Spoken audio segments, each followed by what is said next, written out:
بسم اللہ الرحمن الرحیم۔ مفتی صاحب ایک سوال ہے، دو الگ الگ صورت میں، پہلی صورت 6 دوست ہیں جن میں 3 لڑکے 3 لڑکی ہیں، سب بالغ اور 18+ ہیں۔ اسلام میں ایک لڑکا اور ایک لڑکی نے مذاق میں بول دیا 3 بار کہ تم مجھے قبول ہو، باقی 4 کے سامنے اعتراف کیا، تو کیا اس کا نکاح ہو گیا؟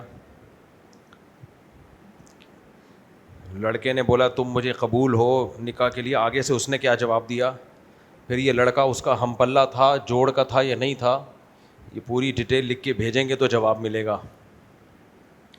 سچویشن اوپر کی طرح سیم ہے سب، اس میں ایک لڑکا لڑکی نے 4 کے سامنے اس لیے قبولہ ایک دوسرے کو گرل فرینڈ بوائے فرینڈ والے حرام رشتے سے بچنے کے لیے، ان کے گھر والوں کے بس ان کی بات پکی کر کے رکھ دی ہے، لیکن حرام تو وہ بھی ہے نا۔ اس حرام سے بچنے کے لیے ان لوگوں نے 4 دوستوں کے سامنے قبولہ کہ ہاں مجھے قبول ہے، دونوں طرف سے قبول ہو گیا اور 2 بندے سننے والے موجود تھے تو نکاح ہو جائے گا، بشرطے کہ لڑکا لڑکی کے جوڑ کا ہو، ہم پلہ ہو، خاندان میں مالی اعتبار سے دینی اعتبار سے جوڑ کا۔ اب چونکہ ماں باپ نے رشتہ طے کیا تھا، اس سے کی علامت ہے کہ جوڑ کا ہوگا، تو نکاح ایسے ہو جاتا ہے، لیکن یہ طریقہ بالکل غیر مناسب ہے۔ لیکن ایک بات ہے، گرل فرینڈ بوائے فرینڈ بن کے حرام رشتے میں جڑے ہوئے ہوتے ہیں اور زنا کر رہے ہوتے ہیں، پھر جب اس طرح نکاح کر لیتے ہیں تو ماں باپ کو اعتراض ہوتا ہے۔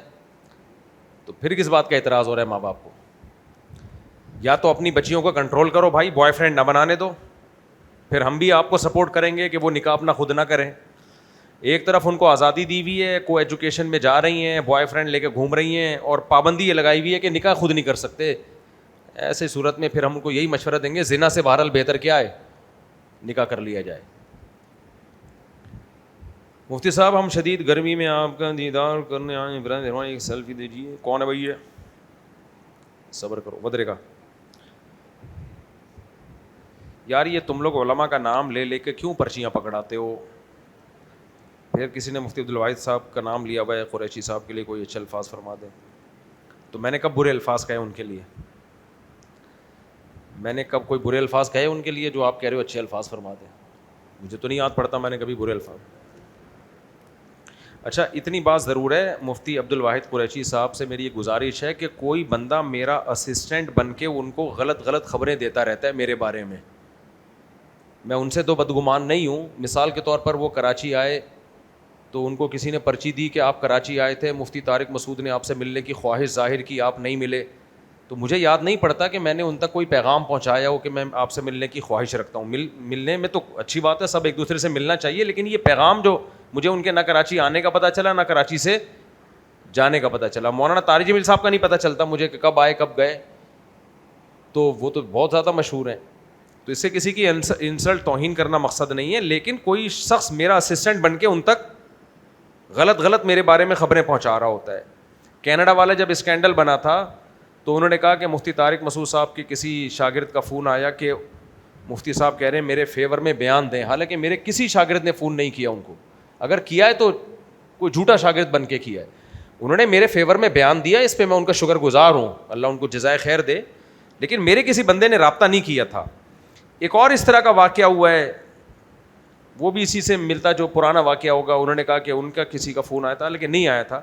تو بعض دفعہ یہ بھی ہوتا ہے کوئی میرا اسسٹنٹ بن کے چندہ بھی لے رہا ہوتا ہے، ایسے بھی واقعات ہیں، چندہ لے رہا ہوتا ہے۔ ایک ہے جو میرا اسسٹنٹ بن کے لوگوں کی شادیاں کرا رہا ہے، حالانکہ میرا کوئی شادی دفتر نہیں ہے، نہ میں کسی کی شادی کراتا ہوں، نہ میں کوئی میرا اسسٹنٹ ہے، نہ میرا یہ کام ہے۔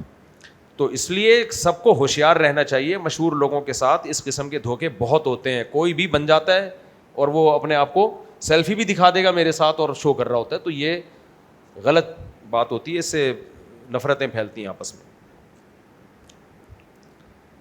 میرے والد محترم شمشاد احمد کے لیے مغفرت کی دعا فرما دیں، اللہ ان کی قرآن سے وابستگی قبول فرمائے۔ محمد سمیر، دل سے دعا ہے جی، اللہ ان کی مغفرت فرمائے، ان کے درجات کو بلند فرمائے۔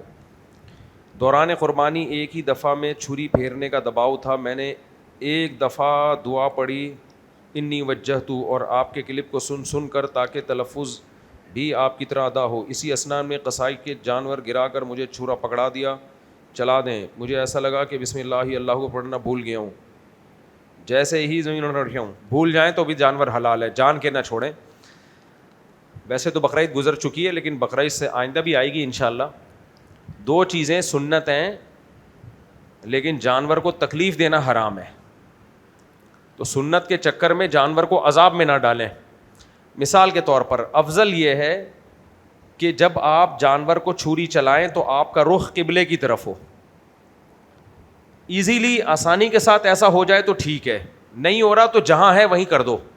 اناڑی کسائی جانور کو ایسے دم کو پکڑ کے گھسیٹ رہا ہوتا ہے, اس کو قبلے کا نہیں پتہ چل رہا ہوتا, اور جانور گرا ہوا ہے, تڑپ رہا ہے, اور پھر بڑی مصیبت میں. خاص طور پر اجتماعی قربانیوں میں اتنے سارے جانور ہوتے ہیں, سب کو قبلے کی طرف کرنا بعض دفعہ مشکل کام ہوتا ہے. تو آسانی سے یہ ہو جائے تو ٹھیک ہے, نہیں ہو تو چھوڑ دیں اس کو. اسی طرح یہ جو دعا ہے, انی وجہت وجہی للذی فطر السماوات والارض حنیفا وما انا من المشرکین, یہ فرض و واجب نہیں ہے. یہ جانور گرانے سے پہلے بھی پڑھی جا سکتی ہے, جانور گرتے ہی پڑھ لیں. اب بعض دفعہ یاد ہوتی نہیں ہے. اصل ہے بسم اللہ اللہ اکبر, یہ پڑھنا ضروری ہے. نہیں پڑھیں گے جانور حلال نہیں ہوگا, یعنی اللہ کا نام اگر نہیں لیں گے تو. اب جانور گر گیا ہے, اب ان کو دعا آ نہیں رہی ہے, پرچہ منگوا رہے ہوئے دعا لے کر آ, وہ انٹرنیٹ سے دعا نکال. جانور پڑا ہوا ہے اور قصائی اس کے اوپر پڑے ہوئے ہیں, قصائیوں کی زندگی بھی خطرے میں اور جانور کی زندگی تو ویسے ہی خطرے میں ہے, ایک مصیبت میں ہے وہ. تو سب کو ٹینشن دی ہوئی ہے, بھائی نہیں یاد ہے چھوڑ دو, بسم اللہ اللہ اکبر پڑھو اور ذبح کر دو. کیونکہ تکلیف دینا بھی کیا ہے جانور کو, ناجائز ہے نا. تو دعا یاد ہے جلدی سے پڑھ لو, نہیں یاد ہے چھوڑ دو اس کو, بعد میں یاد کر لینا. پرچے نہیں تلاش کرو پھر ہجے پڑھ پڑھ کے کرنے. جانور کے اٹھنے کا بھی خطرہ ہے, وہ کسی کو مار دے, اور خود جانور بھی کتنی اذیت میں ہے. اس لیے تیسری گڑبڑ میں نے اس دفعہ بقرعید میں بہت دیکھی ہے, چھری تیز نہیں ہے, رگڑے لگا رہے ہیں جا جا کے نا, ذبح ہی نہیں ہو رہا. کیا عذاب میں ڈال رہے ہو جانور کو یار. نبی صلی اللہ علیہ وسلم کی حدیث ہے کہ جانور کو تکلیف مت دو جب تم جانور کو ذبح کرتے ہو, بس وہ تکلیف کافی ہے جو ذبح ہونے کے لیے ہوتی ہے. تو اناڑی کسائی ہیں, اناڑی چھڑیاں ہیں, وہ رگڑے لگا رہے, وہ کٹ ہی نہیں رہا اس سے. انسان کے بچے بنو بھائی. اچھا, اور بھی میں نے ایک چیز دیکھی ہے, کچھ لوگوں کے جانور دھوپ میں کھڑے ہوئے تھے, بچڑے اور بچیاں. اس دفعہ میں نے دیکھا سارا دن دھوپ میں کھڑے رہے ہیں. آپ کو پتہ ہے کتنی شدید دھوپ تھی.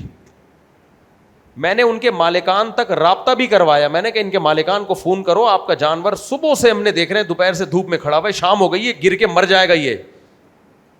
پھر بھی انہوں نے چھاؤں میں نہیں باندھا اس کو. تو یار قربانی کو نیکی مناؤ نا اپنے لیے, عذاب کیوں منا رہے ہو. نبی صلی اللہ علیہ وسلم نے فرمایا کہ جانور پر احسان کا بھی اجر ملتا ہے, اور حدیث کا مفہوم ہے کہ جانور پہ ظلم پہ بھی عذاب ہوگا قیامت کے دن. تو اس لیے, اور قربانی کا جانور ہے یار, اس میں تو اور زیادہ احتیاط ضروری ہے. دھوپ میں باندھا ہوا ہے, وہ تڑپ رہا ہے, سڑ رہا ہے, کوئی پوچھنے والا نہیں ہے. چوتھی چیز کہ ایک اور چیز ذہن سے آئی تھی, نکل گئی ابھی ایک اور گڑبڑ کرتے ہیں جانور. ہاں یاد آ گیا, ایک صاحب کو ہم نے دیکھا, قصائی کو, جانور گر نہیں رہا تو جانور کو گالی دے رہے ہیں.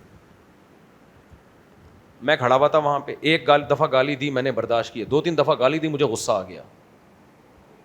میں نے کہا تم کر کیا رہے ہو, یہ عبادت ہے. گالیوں سے کبھی کوئی عبادت دیکھی آپ نے؟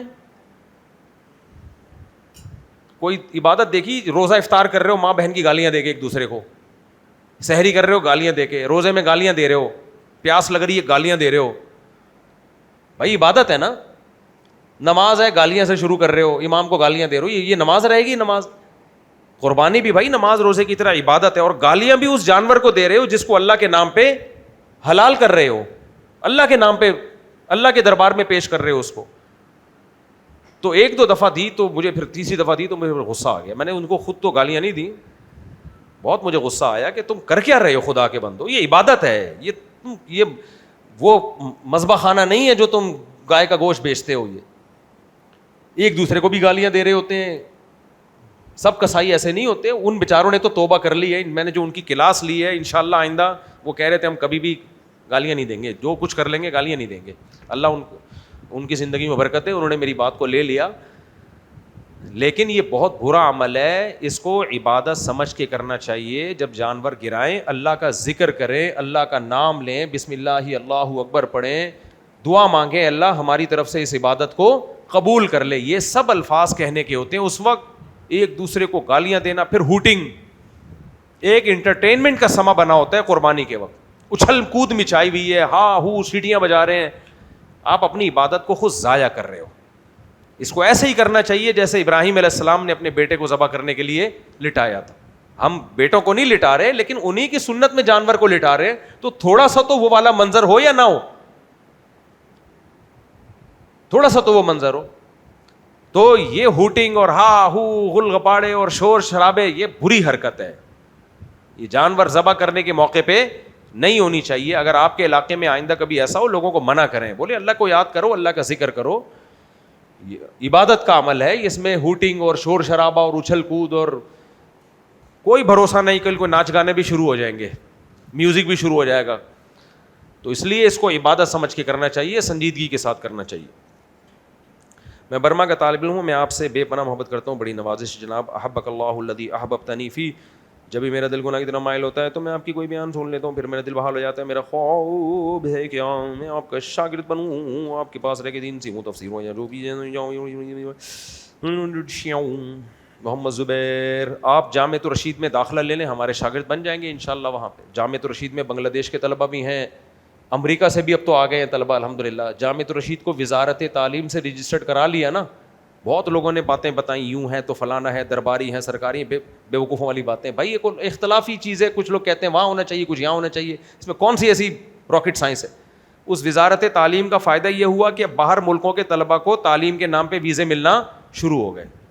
باہر ملکوں کے طلبہ بھی آ رہے ہیں اب ہمارے بنوریا میں بھی آتے ہیں, کیونکہ وزارت تعلیم سے رجسٹرڈ ہے. بنوریا میں جاؤ, اتنے طلبہ امریکہ کے 50 ملکوں کے طلبہ بنوریا میں پڑھ رہے ہیں, 50 ملکوں کے طلبہ. تو جامعۃ الرشید نے بھی وزارت تعلیم سے اپنے آپ کو رجسٹرڈ کرا لیا.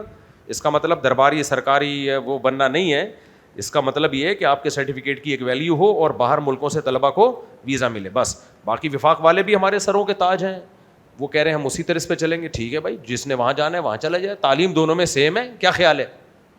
تعلیم دونوں میں کیا ہے, کوئی نیا فرقہ نہیں بنایا, تعلیم دونوں میں سیم ہے.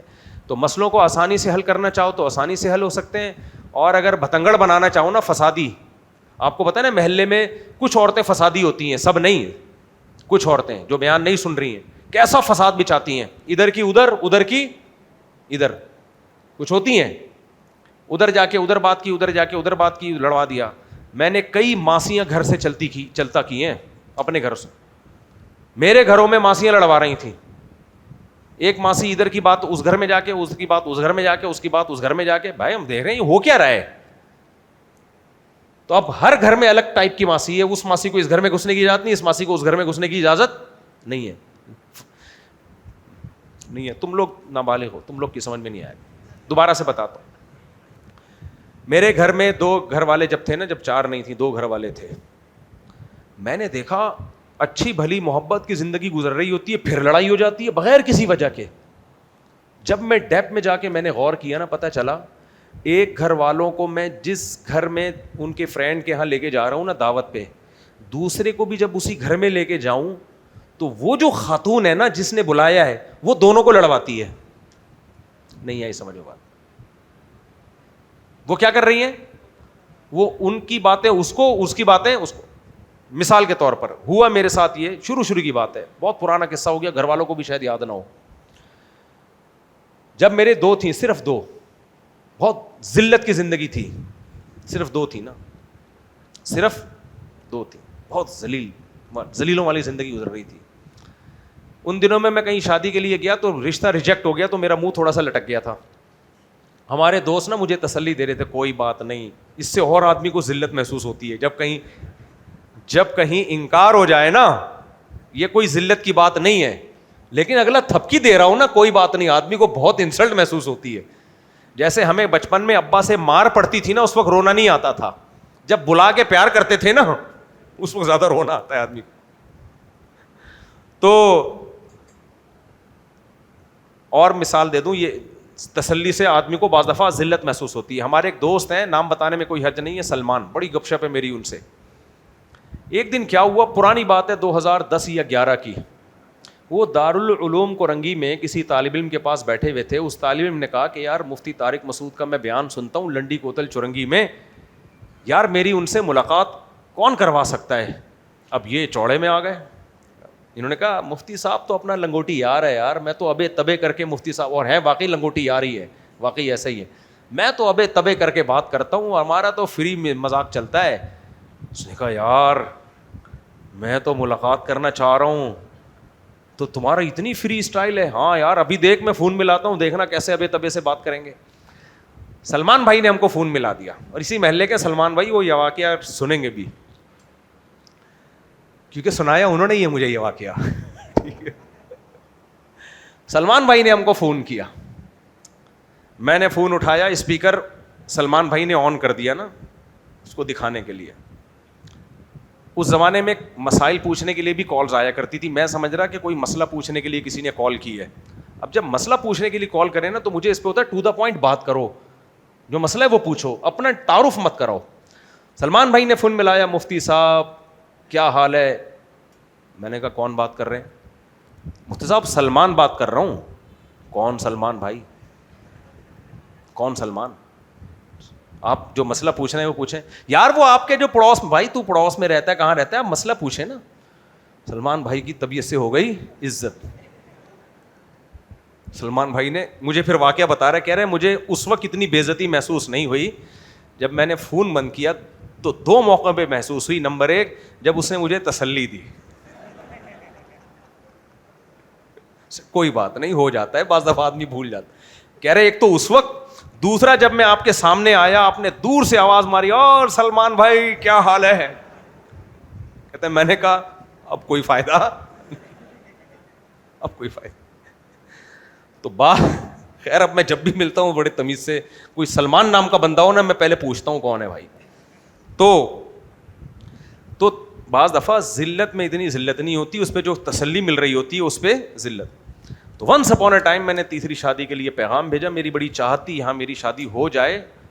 بالکل اینڈ ٹائم پہ لڑکی والوں نے ٹکا سا جواب دے دیا. ظاہر ہے ہر مسلمان کو بے عزتی محسوس ہوتی ہے, تو مجھے محسوس ہوئی لیکن بہت زیادہ نہیں. تو میرے دوست نے, ہمارے جو دوست میرے ساتھ تھے, تسلی دی. تو میں نے ان سے بولا کہ تسلی دینے کی ضرورت نہیں ہے, تم سے ابھی بھی میں الحمدللہ اچھا ہوں. کیونکہ مجھے بڑی ذلت محسوس ہو رہی تھی جب تسلی دے رہے تھے. میں نے کہا تم سے ابھی بھی میں اچھا ہوں, تم لوگ ایک ایک والے, میں کم از کم دو دو والا ہوں, تو زیادہ تسلی مت دو. خیر, تو مجھے یاد ہے یہ جتنے بھی دو شادیوں والے ہیں نا, یہ میرا بیان سنیں تاکہ ان کو پتہ چلے کہ دو شادیوں کو مینج کیسے کیا جاتا ہے. میں سوچ رہا ہوں ایک بیان میں صرف اس پر کروں کہ 2 3 4 بیگموں کو ہم نے جو اپنے تجربوں سے سیکھا ہے نا, تجربوں سے, کہ کیسے کم سے کم لڑائیاں ہوں, یہ تجربوں سے سیکھا ہے, کتابوں میں لکھی ہوئی چیز نہیں ہے. تو میں سوچ رہا ہوں ایک کتاب اس پہ لکھوں میں, لیکن وہ کتاب لکھوں گا سب عورتیں پڑھ لیں گی, سمجھ جائیں گی. اس لیے میں چھپڑ میں بتاتا ہوں یہ سارے پوائنٹ, چھپڑ میں. تو میں نے, ہمارے ایک دوست نے بلایا, بولا تو آپ کی دونوں فیملیوں کو دعوت ہے. میں 1 by 1 کر کے لے گیا. پہلے ایک کو لے کر گیا, جب وہ کھانا وانا کھا لیا ان کو لے کے آیا, دوسرے گھر والوں کو لے گیا, واپس آیا. 2 دن بعد لڑائیاں, دونوں کی لڑائی ہو رہی ہے. پہلی والی کی لڑائی ہو رہی ہے مجھ سے ٹائٹ والی. میں نے کہا پتہ نہیں ہو کیا گیا ہے. پتہ چلا پہلی والی کو لے کر گیا, اب چونکہ وہ ٹائم پر واپس آ گئے گھر والے, تو مجھے فون کرنے کی ضرورت, ہاں وہ ٹائم پہ واپس نہیں آئے, سوری میں پہلے دوسرے کو لے کر گیا, انہوں نے کہا تھا دوسروں کو لیں, دوسری والی کو لے آئے, دوسرے گھر والے کو لے گیا. وہ چونکہ ٹائم پہ واپس آ گئے تو مجھے دوبارہ کال کرنے کی ضرورت پیش ہی نہیں آئی, جو ٹائم دیا تھا اس پہ میں واپس لے آیا. پھر پہلے گھر والوں کو لے گیا تو وہاں مجھے, کیونکہ انہوں نے دیر کر دی, مجھے بار بار کال کرنی پڑی, بھائی کتنی دیر لگے گی, کتنی دیر لگے گی. اب ادھر میں نے کئی کالیں کی, وہاں کال نہیں کی, ضرورت ہی نہیں پڑی. ان لوگوں نے اس کو بتا دیا گھر والوں کو کہ تم جب آئے تھے تو مفتی صاحب نے ایک کال بھی نہیں کی ہے, اور جب دوسرے گھر والے آئے ہیں مفتی صاحب نے کم از کم 10 کالیں کی ہوں گی. از کالڈ فساد. کیا کہتے ہیں اس کو؟ فسادی. اور یہ مجھے اتنے تجربے ہو گئے نا, میں نے کہا بھائی ایک پالیسی بناؤ, جس گھر والوں کو جہاں لے کے جاؤ دوسروں کو اس گلی کا راستہ بھی نہیں بتانا. یہ ایک واقعہ نہیں ہے, ایسے میرے پاس درجنوں واقعات ہیں, چاہے وہ دیندار خواتین ہو, تبلیغ سے تعلق ہو, علماء سے تعلق ہو, نہ 100 میں کوئی ایک ایسی خاتون ہوگی جو شاید فساد نہ کراتی ہوں. ان بیچاریوں کو پتہ ہی نہیں ہوتا کہ ہماری اس بات سے فساد ہوگا. ان کی نیت فساد کی نہیں ہوتی. عورتوں کو پتہ نہیں ہوتا بھائی کیوں ادھر کی بات ادھر کر رہی ہو. بھائی ایک گھر والوں کو میں لے گیا,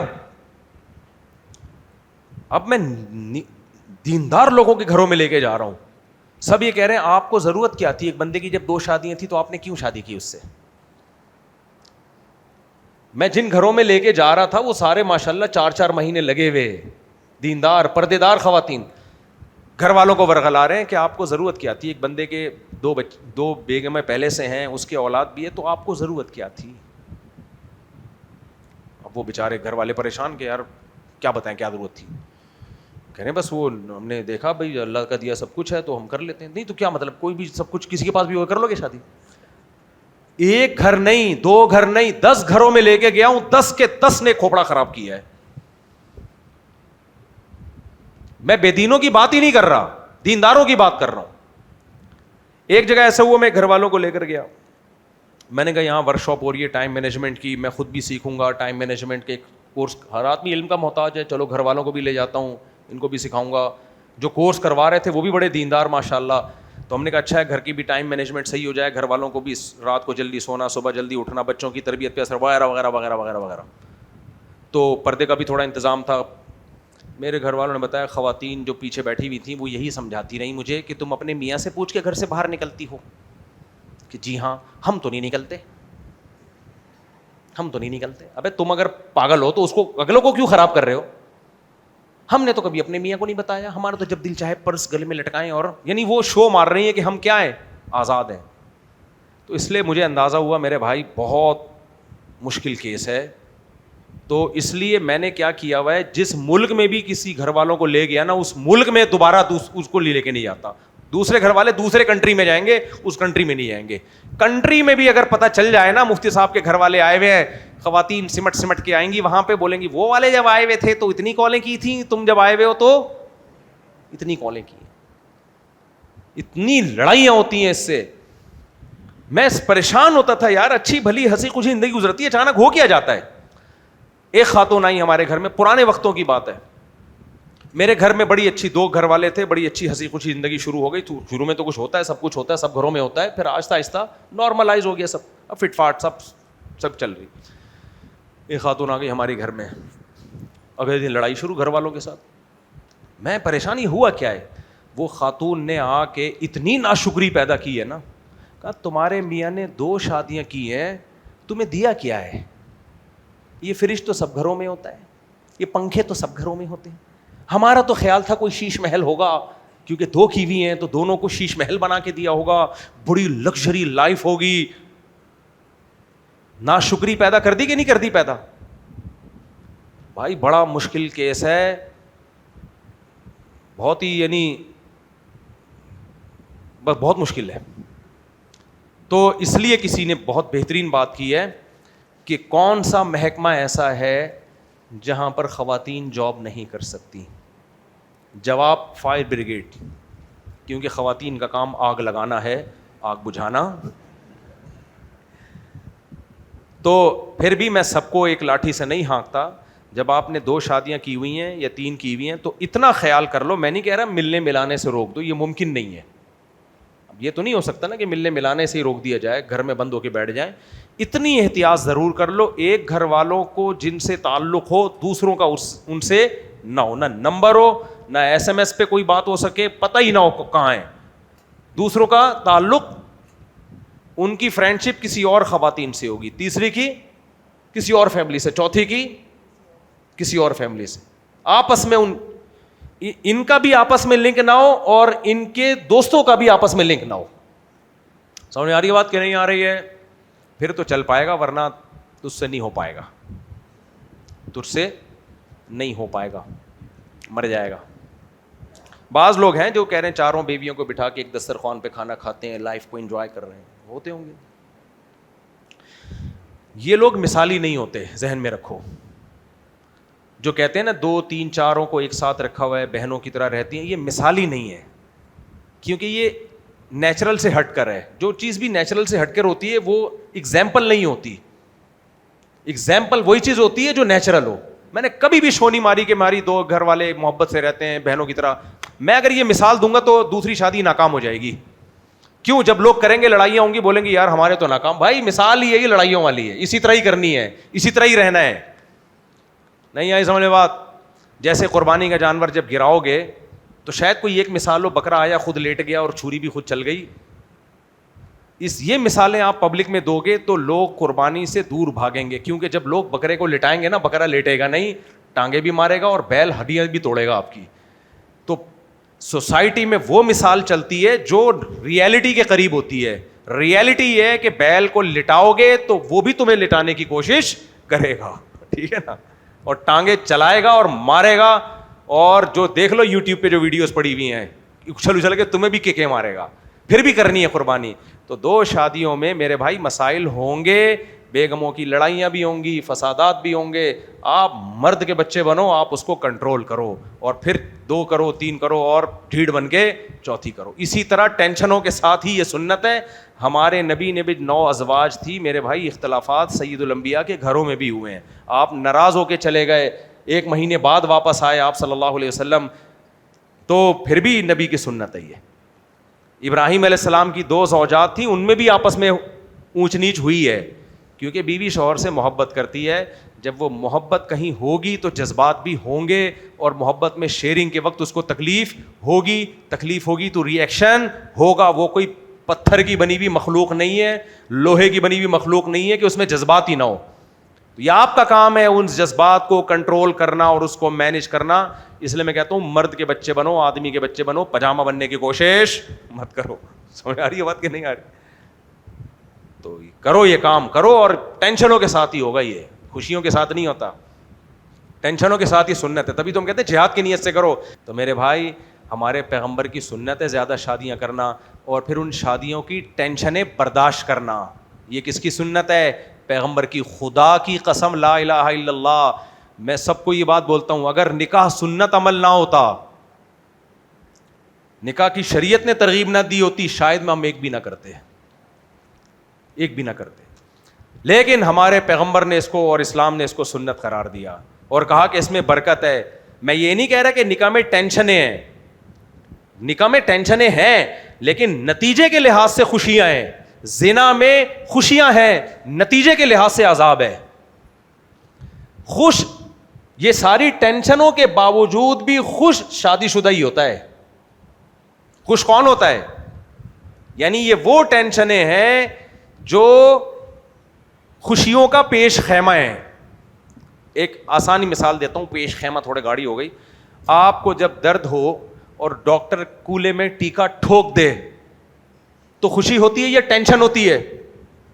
بولو نا, ٹینشن ہے. لیکن یہ ٹینشن بڑی ٹینشن سے بچا لے. ایک دفعہ چیخ نکلتی ہے اور پھر آہستہ آہستہ درد ٹھیک ہو جاتا ہے. کیا خیال ہے؟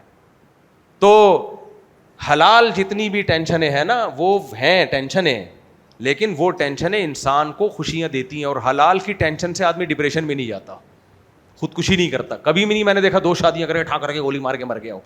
کمارے بہت سڑ رہے ہوں گے, ناکام عشق اور یہ فلانا عشق اور ڈمکانا عشق.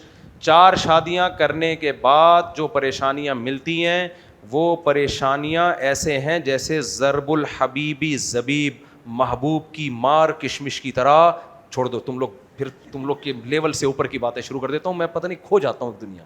پھر مجھے خیال ہوتا ہے یہ نابالغوں کے سامنے کیا باتیں شروع کر دی ہیں یار. میں بچے ہو, بچے رہنے دو. بہت معذرت چاہتا ہوں, میں نے آپ لوگ کے لیول سے اوپر کی باتیں جب کر رہا ہوں پھر اچھا نہیں لگتا مجھے. آپ لوگ کے لیول پہ آ کے بات کرنی پڑے گی, زیادہ اونچی باتیں ہو گئی. مفتی صاحب اگر آپ بھی شیخ ادریس اور ابن العثیمین کی طرح سیرت بیان کریں تو فائدہ ہوگا. ٹھیک ہے, جزاک اللہ, انشاءاللہ ضرور. میرے بھائی جیسے دوست ثناء اللہ کی شادی میں رکاوٹیں پیش آتی ہیں, وظائف کا بہت اہتمام کرتے ہیں لیکن کوئی خاص پیش رفت نہیں ہوئی ہے, آپ کو ایک ٹوٹکا بتا دیں. ٹوٹکے سے نہیں ہوتی شادی, نہانے دھونے سے, کنگا ونگا صحیح رکھو, کپڑوں کا اسٹائل اچھا رکھو, اور سب سے بڑی بات روکھڑا.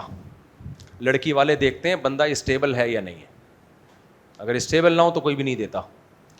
تو یہ سب کرو تو شادی پیچھے آئے گی آپ کے. خود لڑکی والے آئیں گے, بھائی ہماری بچی سے کر لو, ہماری بچی سے کر لو. کام کو فوکس نہیں کرتے, اپنے اندر کوئی قابلیت پیدا نہیں کرتے اور پھر روتے پھرتے ہیں. اس زمانے میں لڑکیاں اتنی زیادہ ہیں کہ لڑکیوں کی مجبوری ہے کہ اچھا رشتہ مل جائے, لڑکوں کی مجبوری نہیں ہے. آپ اچھے بن جاؤ گے تو خود رشتے بھاگیں گے آپ کے پیچھے. کوئی نہ کوئی فالٹ ہے آپ کے اندر جو آپ ختم کرنے کی کوشش نہیں کر رہے. حضرت آپ خیریت سے ہوں گے؟ حیدرآباد سے حاضر ہوئی ہیں, دارالعلوم مظاہر علوم سے موقوف علیہ کا طالب ہوں, آپ کے ساتھ چند بھائی سے مسرت ہوں گی. کون ہے بھائی یہ؟ چلیں 2 منٹ مل لیتے ہیں بعد میں. مفتی صاحب ٹرسٹ کے ہسپتال میں سید لوگ علاج کروا سکتے ہیں؟ آنکھوں کا ٹرسٹ ہسپتال ہو وغیرہ وغیرہ. دیکھیں سید لوگ زکوٰۃ کے پیسوں سے علاج نہیں کر سکتے. جب وہ ٹرسٹ میں سے علاج کرائیں تو ان کو بتا دیں کہ ہم پہ زکوٰۃ نہیں لگتی.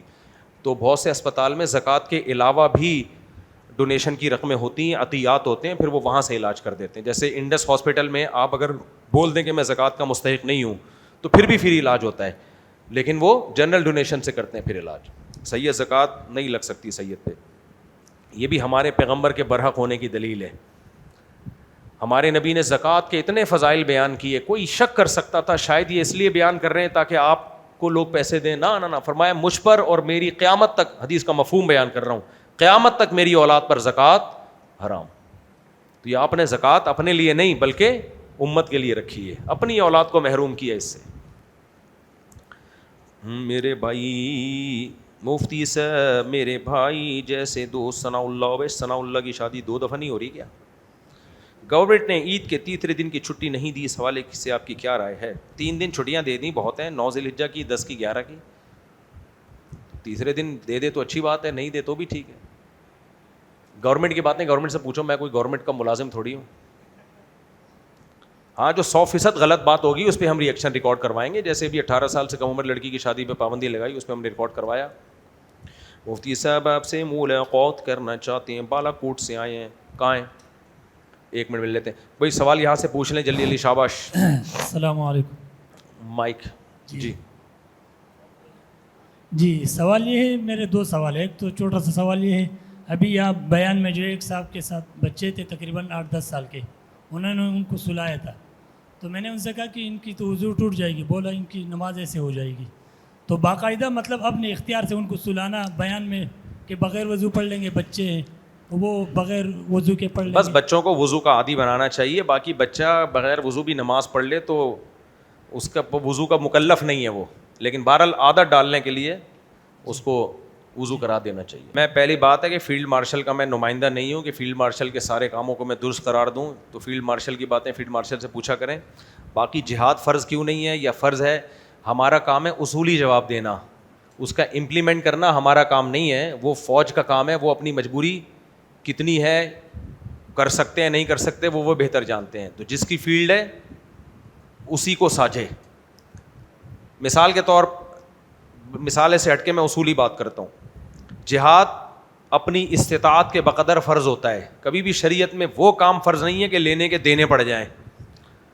اس وقت پاکستان کی حالت یہ ہے کہ 3-4 ملکوں کا بارڈر پاکستان سے ملتا ہے, 4 ملکوں کا بارڈر, اور جن میں 2 طرف سے تو پاکستان بالکل انسیف ہے, اور ایک ملک براہ راست نہیں لیکن وہ بھی واسطوں سے مداخلت کر رہا ہے.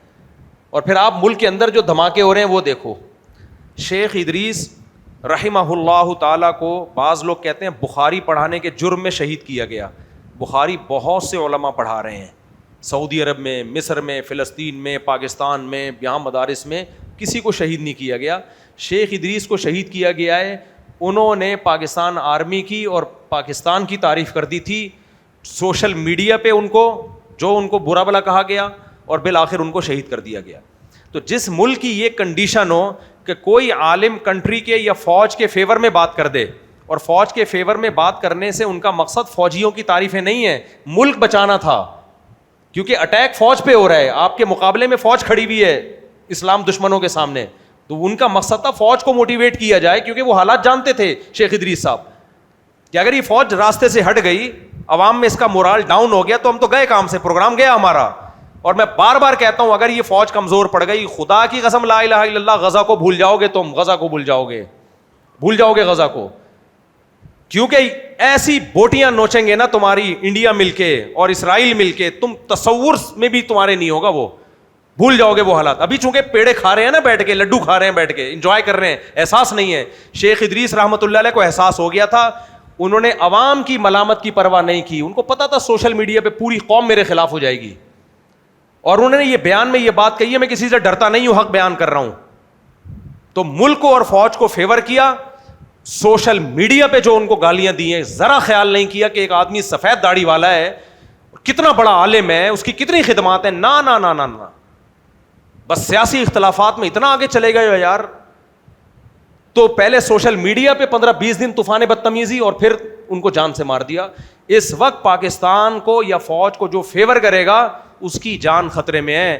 مخالفین بھرے پڑے ہیں, آپ جا کے دیکھ لو.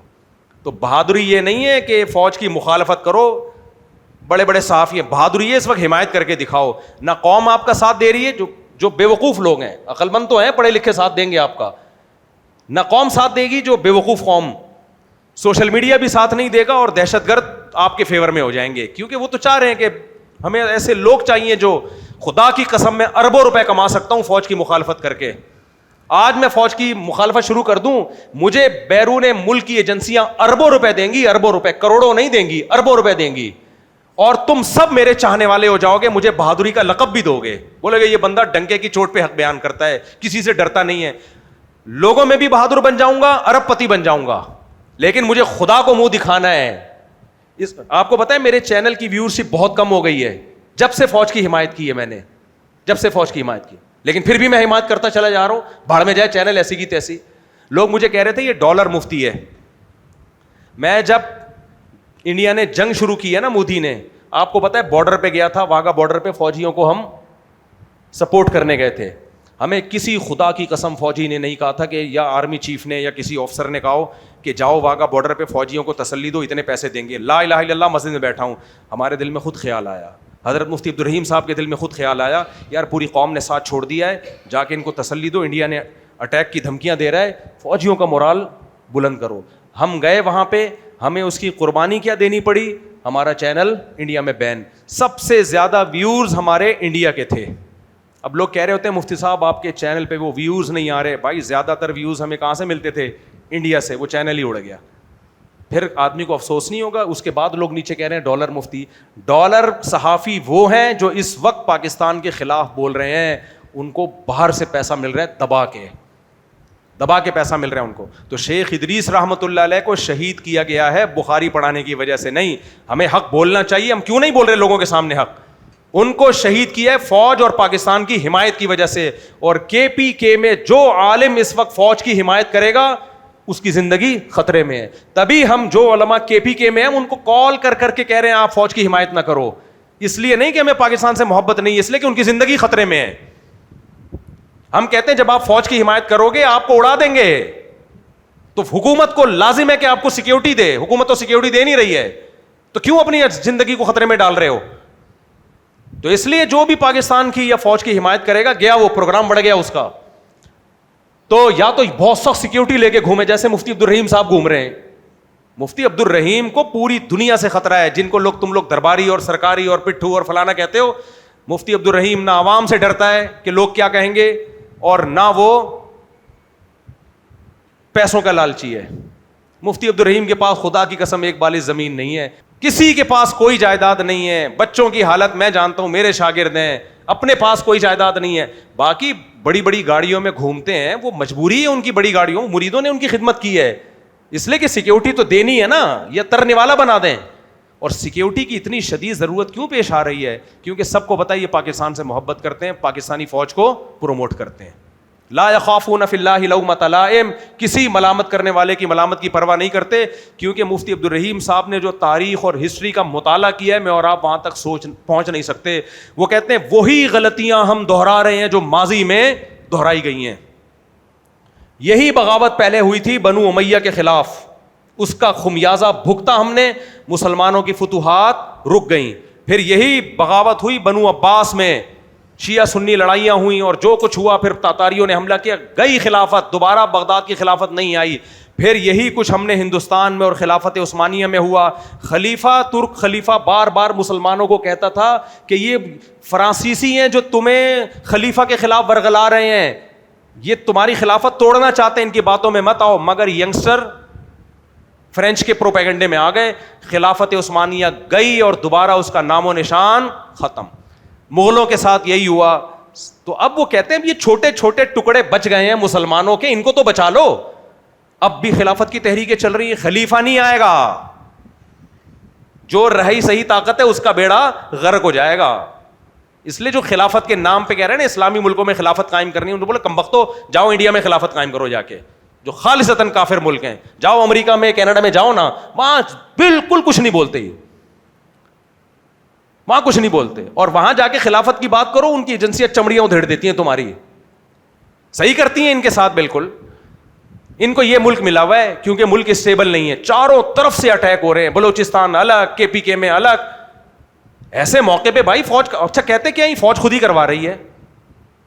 ایک مولانا صاحب بیان کر رہے ہیں فوجیوں پہ اٹیک ہوتا ہے تو قاتل پکڑے جاتے ہیں. بھائی لیفٹیننٹ کرنل کو اڑایا ہے رمضان میں, کوئی قاتل نہیں پکڑا گیا. سب سے زیادہ دہشت گردی کی وارداتوں میں فوجیوں کے ٹرک بموں سے اڑے ہیں, قاتل پکڑے گئے. تو آپ کیوں عوام میں کنفیوژن پیدا کر رہے ہو؟ چاہے فوجیوں کو قتل کریں, چاہے علماء کو قتل کریں, عوام کو قتل کریں, ہماری نظر میں سب کیا ہیں, برابر ہیں. جو دہشت گرد مولانا ادریس رحمۃ اللہ علیہ کے جنہوں نے شہید کیا, وہی فوجیوں پہ بھی اٹیک کرتے ہیں, وہی ایف سی کے اہلکاروں پہ بھی اٹیک کرتے ہیں, وہی علماء کو بھی شہید کرتے ہیں. ہماری نظر میں ان میں کوئی فرق نہیں ہے. ابھی ہمارے ایک ریلیٹو بنوں میں شہید ہوا ہے, بیچارہ پولیس میں تھا, اڑا دیا. اس کا کیا قصور یار, بے گناہ عوام کو تم مار رہے ہو, قتل کر رہے ہو. تو اس لیے میرے بھائی فوج سے آپ 100 دفعہ اختلافات کرو, لیکن ایز اے ادارہ عاصم منیر کی ذات ہماری نظر میں اس کی ویلیو نہیں ہے. آرمی چیف آتے ہیں جاتے ہیں, اچھا بھی آئے گا کبھی برا بھی آئے گا. اگر مفتی عبدالرحیم کہتے ہیں عاصم منیر اچھا آدمی ہے, آپ اختلاف کر لو, کہہ رہے نہیں اچھا آدمی نہیں ہے, اس سے ان کی صحت پہ کوئی فرق نہیں پڑے گا. کوئی باجوہ کو اچھا کہے گا, کوئی برا کہے گا, کوئی مشرف کو اچھا کہے گا, کوئی برا کہے گا. لیکن بات ہے ایز اے ادارہ, ایک ہے آرمی کے سربراہ ہونے کی حیثیت سے جب آپ بغاوت پیدا کرو گے, سربراہ ہونے کی حیثیت سے برائی کے مقصد یہ ہوگا کہ لوگ اطاعت سے ہاتھ کھینچ لیں. یہ بھائی اپنے پاؤں پہ کلہاڑی مار رہے ہو. سب سے پہلے اسلام اور ملک میں سب سے پہلے پاکستان, اس پہ کوئی کمپرومائز. اور اسلامی ہمیں کہتا ہے ملک بچاؤ, اجتماعیت بچاؤ, یہ اسلام ہی کا حکم ہے. تو اس لیے ہمیں بچانا پڑے گا, اس لیے ہوش کے ناخن لینے پڑیں گے. مخالفت میں حد سے آگے جانے کی کوشش مت کرو. السلام علیکم مفتی صاحب. بھائی جہاد جو کرنے والے ان سے پوچھو نا, وہ کہیں گے ہم اپنے آپ کو بچائیں یا آگے بڑھ کے حملہ کریں. یہ تو سوال پیدا ہوتا ہے انڈیا سے جہاد کیوں نہیں کرتے. سب سے پہلے تو پڑوس میں وہ ہے نا, آپ افورڈ کر سکتے ہو. جب یہ جنگ آپ شروع کرو گے تو افورڈ کر پاؤ گے کہ نہیں کر پاؤ گے؟ آپ یہ برداشت کر پاؤ گے کہ نہیں کر پاؤ گے؟ یہ سچویشن دیکھ کے فیصلہ کیا جاتا ہے. اور یہ جنگ ہو چکی ہے ماضی میں, اس کے نتیجے میں اسرائیل بڑا ہی ہوتا گیا, چھوٹا نہیں ہوا ہے. تو یہ سب میں فیور نہیں کر رہا, ہو سکتا ہے ان پر جہاد فرض ہو, نہ کر رہے ہو, مجرم بن رہے ہو, لیکن جب تک آپ کے سامنے پوری معلومات نہیں آئیں گی آپ رائے نہیں دے سکتے. مفتی یہ کہے گا کہ طاقت جب ہو تو جہاد فرض ہے. اقدامی جہاد کی بات ہو رہی ہے, دفاعی کی نہیں. نبی کی سیرت سے جو مثالیں دی جاتی ہیں وہ سب دفاعی جہادوں کی دی جاتی ہیں. اقدامی میں ہمیشہ طاقت دیکھ کے لڑائی کی گئی ہے. تو اقدامی جہاد جب تک آپ میں طاقت نہ ہو, قرآن میں صاف طور پہ اللہ نے کہا ہے, شرط لگائی ہے کہ طاقت ہوگی تو لڑو گے ورنہ نہیں. یہ تو قرآن کی آیتیں میں کئی بار پڑھ کے سنا چکا ہوں.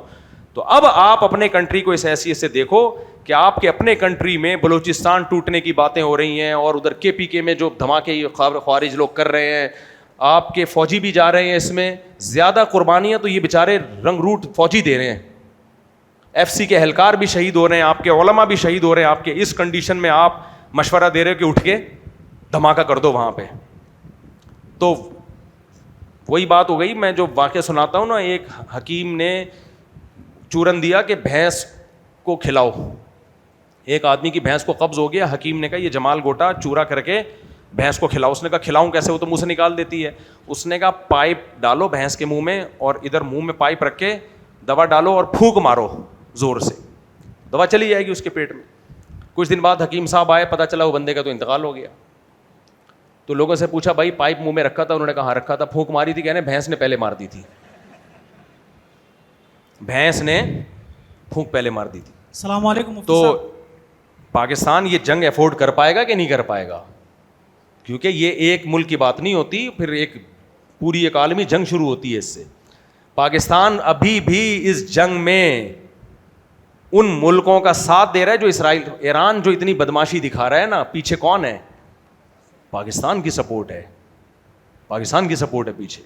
لیکن سارا کچھ یہیں سے گیم ہوا ہے کہ بھائی ان کو بھی پاورفل بناؤ. سعودی عرب پیچھے پاکستان ہے, تو اب پاکستان کہے گا کہ میں اپنے آپ کو بھی بچاؤں, ایران کو بھی پیچھے سے تھپکیاں میں دوں, اور پھر انڈیا سے پہلے ایک جنگ ابھی ہو چکی ہے, اور آپ کے جو قریب ترین دو ملک ملتے ہیں وہ سارا مسئلہ انڈیا وہاں کے ذریعے بھی پھیلا رہا ہے سب کچھ. پیٹرول کہاں سے کہاں پہنچ گیا اور پاکستان اڑ کے ڈشن. جب یہ کرے گا نا تو سب سے پہلے آپ بولو گے بھائی خدا کے لیے ہمیں روٹی دو, ٹھیک ہے نا. تو وہ والے کام نہیں کرنے چاہیے جو جاپان نے کیے تھے. سوال پوچھو میرے بھائی. السلام علیکم مفتی صاحب, میرا نام نور. ایک بس آخری بات, آپ یہ کہہ سکتے ہو پاکستان اپنی ذمہ داری پوری کیوں نہیں کر رہا؟ ہاں یہ سوال بند. دیکھو جہاں تک فوج کا معاملہ ہے نا, فوجی لوگ ذمہ داری پوری کر کے کسی کو بتاتے نہیں ہیں. کچھ کام کیے جاتے ہیں آفیشلی بتائے نہیں جاتے ہیں, تو بہت سارے کام ہو رہے ہوتے ہیں لیکن پبلک کہتی ہے ہمیں بتاؤ, ہمیں بتاؤ کون سا پٹاخہ پھوڑا ہے وہاں پہ, کون سا بم چلایا ہے وہاں پہ, ہمیں بتاؤ. ایسا نہیں ہوتا میرے بھائی. اور پھر چلو مخالفت کرو, مخالفت میں اپنے ملک کے خلاف لوگوں کو کر دینا جو اسرائیل چاہتا ہے. اسرائیل تو چاہتا ہے یہاں بھی بغاوت کھڑی ہو تاکہ فائدہ ہو ہمیں. چلیں بھائی. السلام علیکم مفتی صاحب, کیا حال ہے؟ خیریت ہے؟ الحمدللہ. آپ ابھی بیان میں یہ فرما رہے تھے کہ علم دو طرح کے ہوتے ہیں, ایک علم عمق اور دوسرا جب آپ حکمت. تو وہ آپ نہیں بتاتے تھے. حکمت. حکمت, بس یہ میرا سوال تھا. حکمت کے یعنی کون سی علم کی بات کس طریقے سے کب بیان کرنی ہے. یہ جلدی ماشاء اللہ صلو. جی السلام علیکم. بالکل السلام. آپ سے سیلفی لینی ہے. ابے بعد میں میرے بچے, بعد میں. دیکھو ایک سیلفی لوگے نا اتنے سارے لوگ, تو میں کس کے ساتھ سیلفی لوں گا پھر کبھی انشاءاللہ. ابھی سب آ جائیں گے, میں نے آپ کو پرمیشن دے دی نا تو پوری لائن لگ جائے گی. السلام علیکم. وعلیکم السلام. یہ جو اجتماعی قربانی جو ہوتی ہے, اس کا جو اس میں جو آپ نے بتایا تھا مسئلہ کہ کلیجی کے گوشت میں کلیجی اور کلیجی میں گوشت, تو اگر اجتماعی قربانی کا جو نظام چلا رہے ہیں وہ اگر یہ نہ کریں اس کا اہتمام, اجتماعی قربانی کا جو گناہ ہوگا کس کے اوپر جائے گا؟ اگر نہیں کرنا پڑے گا. اچھا, اجتماعی قربانی میں جب 7 حصے دار ہوتے ہیں اور سب اپنا حصہ لے کے جاتے ہیں تو اس میں لازمی کرنا پڑے گا. جیسے جو بڑے لوگ کر رہے ہوتے ہیں, جیسے انفرادی طور پہ نہیں, جیسے کہ بڑے بڑے جو آرگنائزیشن ہے نا بھائی, اگر وہ نہیں کرتے گناہ کس کے اوپر جائے گا؟ یہ گناہ اس کے اوپر جائے گا, لیکن آپ کے لیے گوشت جائز نہیں ہوگا, وہ لے نہیں سکتے. اچھا, تو کتنا ٹائم لگتا ہے, ایک آدھ کلیجی ملا دو, اس میں کیا جا رہا ہے یار.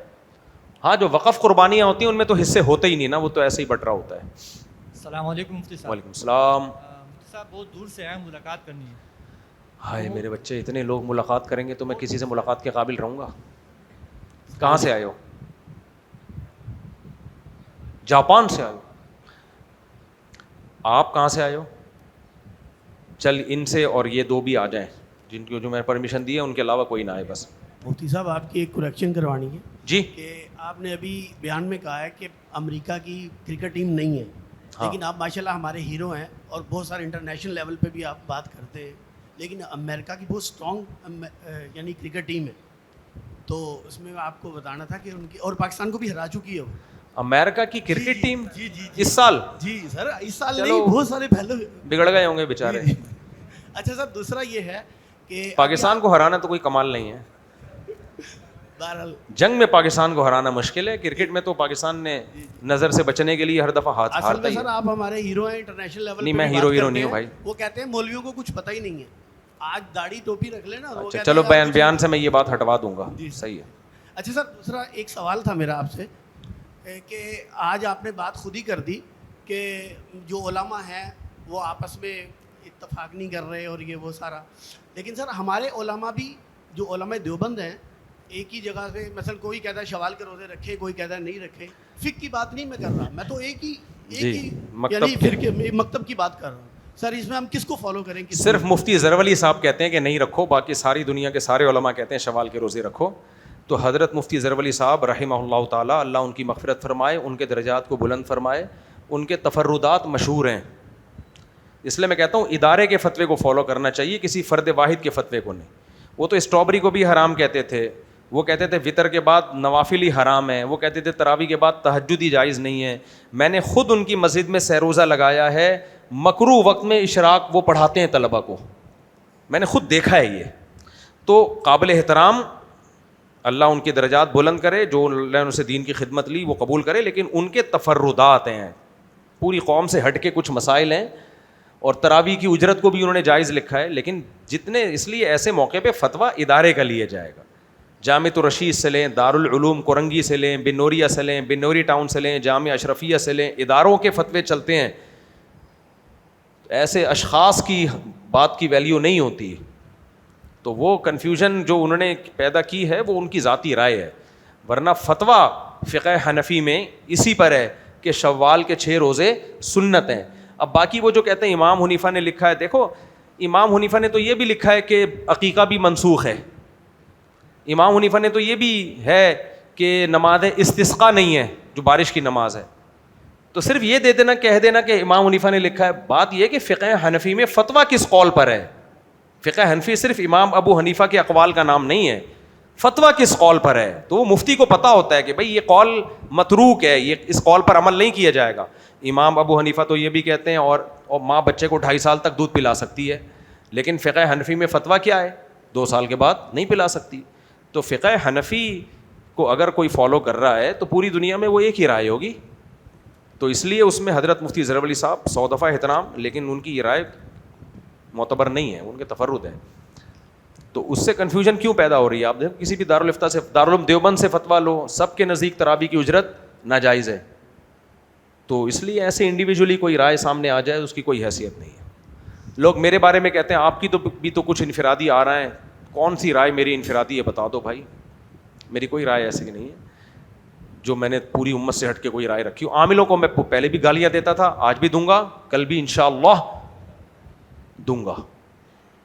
یہ انفرادی رائے نہیں، دینی رائے کی بات کر رہا ہوں. عامل وامل کوئی دین وین کا حصہ نہیں ہے ہمارے، نہ کوئی مفتی کا عامل، علوم ہی نہیں ہے، ٹوپی ڈرامے ہیں. خدا کی قسم اتنا مزہ آیا، دل چاہ رہا ہے عصر تک گالیاں شروع کر دوں. میں بس روک رہا ہوں اپنے آپ. مجھے جو عاملوں کو گالیاں دینے میں مزہ آتا ہے وہ 4 شادیوں میں بھی نہیں آتا، کیونکہ بغیرتوں کے پاس کچھ ہے ہی نہیں. سالوں کے پاس کر ہی نہیں سکتے کچھ، دھمکیاں پھڑکیاں مارتے ہیں. حمزات، موکل، چڑیل، بھوت، حصار رکھ کے لگاؤ بغیر تو کچھ اور کام کرو سالے کہیں کے. ایک ابھی کسی نے مجھے لنک بھیجا، وہ کہہ رہا ہے یوں ہوتا ہے فلانا ہوتا ہے. کسی نے لکھا ہے اسماعیلی بنائی بھی، کہہ رہے ہیں مفتی طارق مسعود تجھے بلا رہے ہیں. الحمدللہ اب لوگوں کو تھوڑی اویئرنیس ہوتی جا رہی ہے. ڈاکٹر صاحب یہ مفتی صاحب یہ ڈاکٹر صاحب کے پاس گیا، ایک جگہ ان کا کلینک ہے گھر کے اندر ہی گلبرگ میں. والدہ کو لے کے گیا تھا تو 15-20 منٹ انتظار کرنے کے بعد ڈاکٹر صاحب آتے ہی انہوں نے مجھ سے پوچھا آپ کی عمر کتنی ہے؟ جی میں نے کہا 38-39 سال. تو کہہ رہے میری 76 سال عمر ہے اور میں نماز پڑھتا ہوں، آج تک میرے نشان نہیں آیا. نشان نہیں آیا؟ پیشانی پر نشان نہیں آیا. تو تم کیسے نماز پڑھتے ہو؟ اپنی پیشانی کو خراب کر رہے ہو، چہرہ خراب کر رہے ہو، کیوں ایسے سجدے کرتے ہو؟ یعنی مجھے کافی ڈانٹا انہوں نے. اب وہ میں چپ چاپ سنتا رہا. میں اس طرح کا آپ کا کلپ ان کو بھیجوں گا. دیکھو چہرے پہ سجدے کا نشان بننا یہ بڑی رحمت اور برکت کی بات ہے. اور کچھ لوگوں کی اسکن ایسی ہوتی ہے چند دفعہ سجدہ کر کے نشان آ جاتا ہے، کچھ لوگوں کی اسکن ایسی ہوتی ہے نہیں بنتا نشان. ہاں کچھ اس میں ڈرامے باز بھی ہوتے ہیں جن پہ میں بیان بھی کر چکا ہوں، وہ زبردستی نشان بناتے ہیں، وہ غلط ہے. لیکن اگر سجدہ کرنے سے کسی کے چہرے پہ ماتھے پہ نشان آ گیا تو یہ تو فضیلت کی چیز ہے. حدیث میں آتا ہے کہ جو اعضاء نماز میں زمین سے لگتے ہیں نا، حدیث کا مفہوم ہے قیامت کے دن ان سے نور نکلے گا، ان سے نور نکلے گا، کیونکہ یہ اللہ کے سجدے کی وجہ سے ایسا ہوا ہے. تو خود سے نشان نہ بنایا جائے، ڈرامے نہ کیے جائیں، لیکن اگر اللہ کی طرف سے نشان آ گیا ہے تو یہ مومن کے چہرے کا نور ہے، اس کو ختم کرنے کی کوشش نہ کریں. السلام علیکم مفتی صاحب. ایک سیکنڈ جی پوچھیں آپ. مفتی صاحب قربانی کے حوالے سے سوال کرنا تھا. جیسا کہ ابھی میں نے کلپ دیکھا تھا، شاید آپ نے بھی دیکھا ہو، بہت وائرل ہوا تھا کلپ، کہ قربانی کا جانور آیا تھا اور وہ جب اس کو ان لوڈنگ کر رہے تھے تو قربانی کا جانور جو نا اچھل کے ایک دم، وہ شیزور تھا اس پہ سے جب ماری اس نے دونوں ٹانگیں اس کی پھنس گئیں اور وہ جا کے زمین میں گرا ہے، اس کے ایک سنگ ٹوٹا ہے اور وہ آن دا اسپاٹ ایکسپائر ہو گیا. تو کہنے کا مطلب یہ ہے کہ اب جو بندہ لے کر آیا جانور, کیا اس کی قربانی ہو گئی؟ کیونکہ ابھی اس نے ذبح بھی نہیں کرا. اگر وہ غریب تھا تو پھر قربانی کی ضرورت نہیں ہے, بس انشاءاللہ اللہ اس کو ثواب دے دیں گے. امیر تھا تو اس کو دوبارہ قربانی کرنی پڑے گی. اچھا, ایک اور سوال تھا کہ میرا ایک دوست ہے کہ اس نے ایک لڑکی کے لیے رشتہ بھیجا تھا, تو اس کی وہاں سے نہ ہو گئی تھی. نیک آدمی تھا, لڑکی کے لیے رشتہ بھیجا ہے ماشاء اللہ. لڑکی کے لیے بھیجا تھا, لیکن ادھر سے اس کے گھر والوں نے نہ کر دی تھی. لیکن وہ لڑکا تعویذ وغیرہ کے چکر میں پڑ گیا کہ یار یہ تعویذ وغیرہ میں اس طریقے سے کروں گا تو باندھ کے اور یہ کرنا ہے, اپنے گھر والوں کو بھیجوں گا تو ہو جائے گا. تو کیا یہ طریقہ کار صحیح ہے کہ غلط ہے؟ غلط ہے, 100% غلط. زندگی بھر تعویذوں میں پڑا رہے گا. کام اللہ نے کرنا ہے, اگر ہو گیا تو ہو گیا, نہیں ہوا تو نہیں ہوا. اگر ہو گیا تو یہ سمجھے گا تعویذ نے کرایا ہے. ابھی میں اپنا واقعہ بتاؤں آپ کو. میں اپنے واقعات اس لیے بعض دفعہ سنا دیتا ہوں موٹیویشن کے لیے.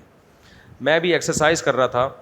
پہلی بات تو میں ایکسرسائز کی ویڈیوز نہیں بناتا, لوگ بنا کے ڈال دیتے ہیں, بہت بری حرکت ہے. مجھے نہیں پسند شو مارنا, اور میں کون سا کوئی پروفیشنل جم ٹرینر ہوں, آڑھی ترچھی کر رہا ہوتا ہوں میں, اسی کو لوگ ڈال دیتے ہیں.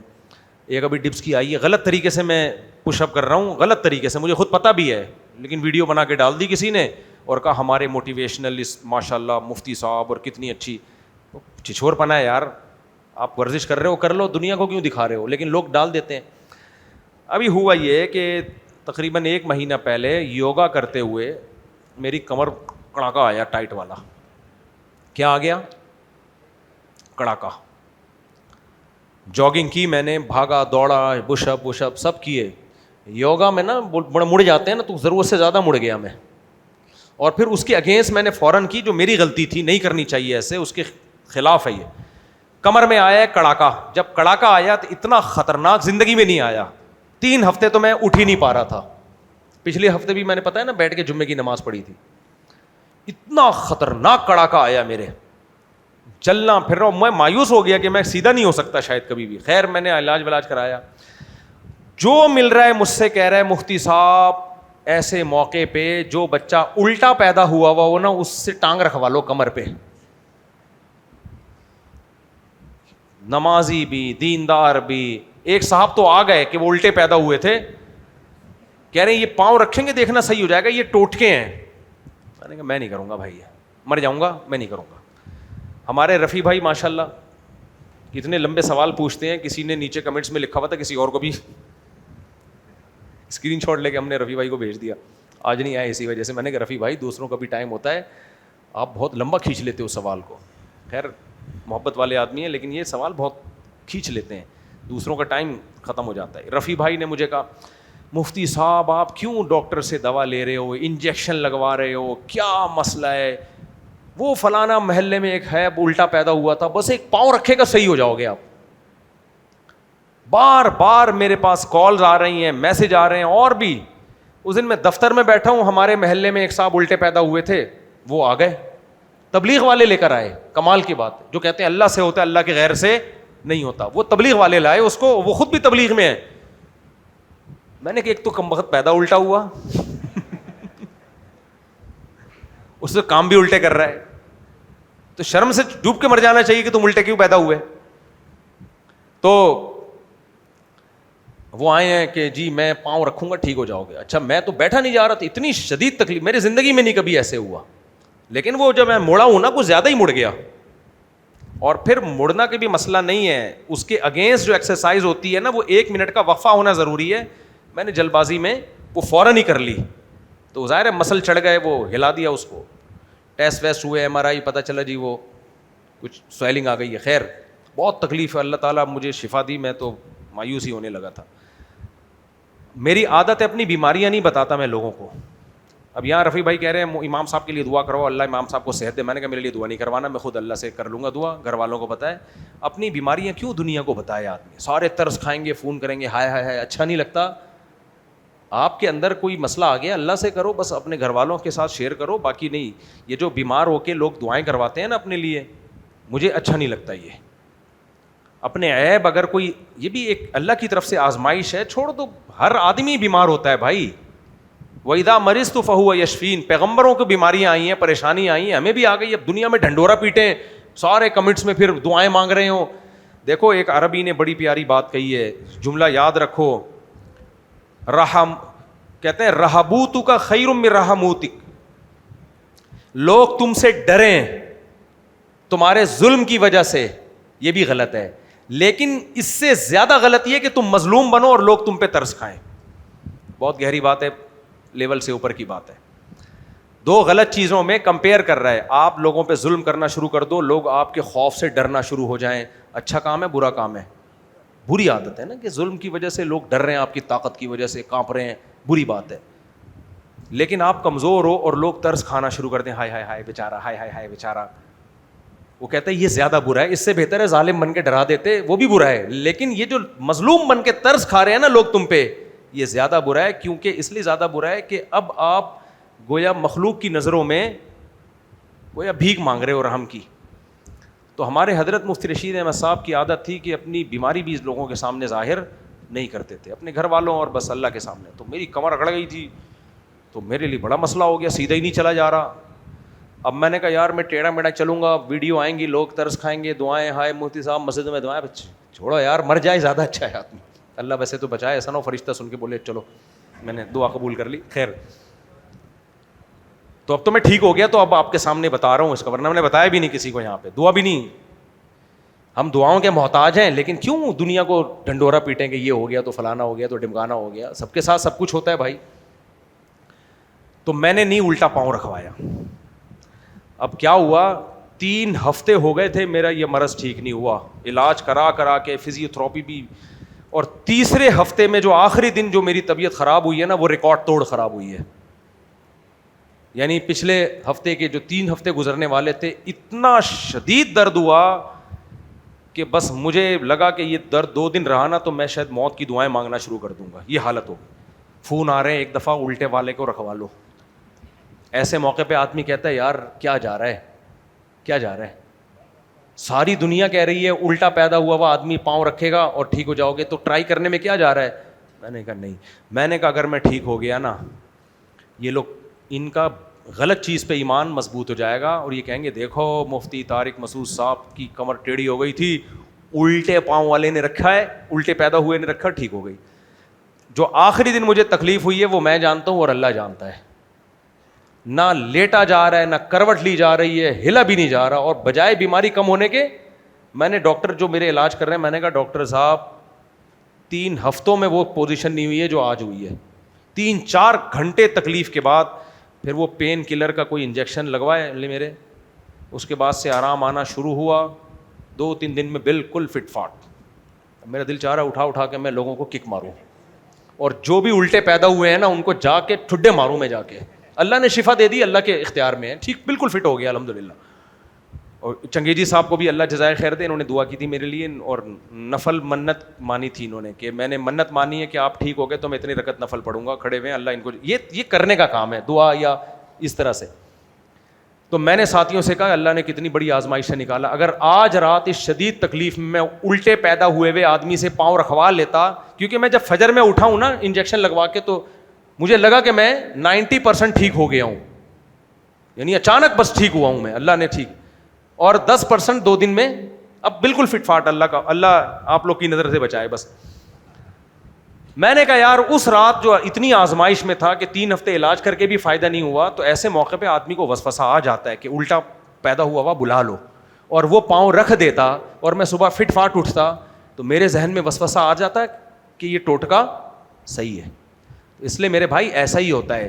ہوتا یہ ہے کہ اللہ نے آپ کو ٹھیک کرنے کا فیصلہ کر لیا ہوتا ہے کہ چلو بھائی 3 ہفتے 4 ہفتے بہت ہیں، بس یہ مزید کمر ٹیڑھی رہی تو بندے کا انا للہ ہو جائے گا، ٹھیک ہے نا، مر جائے گا یہ. تو اب اللہ نے ٹھیک کرنے کا فیصلہ کر لیا ہوتا ہے. ایسے موقع پہ آپ کوئی ٹوٹکا کروا لیتے ہو، پاؤں رکھوا لیتے ہو، کچھ ہوتا ہو، صبح اٹھے آپ ٹھیک، تو آپ کا ایمان اور مضبوط کہ جتنے بچے ہیں اللہ کرے سارے الٹے ہی پیدا ہوں. بھائی اگر یہ ایسا ہوتا تو آغا خان والے الٹے پیدا ہوئے کو لا کے رکھ لیتے اپنے ہاسپٹل میں. اس لیے بھائی ہم نہیں مانتے ان ٹوٹکوں کو، جیسے کہ تیسی بھاڑ. میرا تو ایمان اور پہلے بھی مضبوط تھا اور مضبوط ہو گیا، ہم نے کہا جاؤ بھاڑ میں. اور اب مجھے کوئی بھی الٹا پیدا ہوا نظر آ جائے نا، میں سوچ رہا ہوں عاملوں کے ساتھ میں ان کو بھی ایڈ کر لوں. جو بھی الٹے پیدا ہوئے ہیں، چاہے وہ تبلیغ میں لگے ہوئے ہوں چاہے وہ ریونڈ کے ہوں، ان سے بچ کے رہو. یہ خود تو الٹے ہیں، تمہاری کھوپڑی کو بھی الٹا کر دیں گے. سیدھا سیدھا علاج کراؤ. ہومیوپیتھک علاج بھی ہوتا ہے، اس کا اچھا ہوتا ہے، میڈیکل علاج بھی ہوتا ہے. بیماریاں دنیا میں ہر ایک کے ساتھ لگی ہوئی ہیں یار.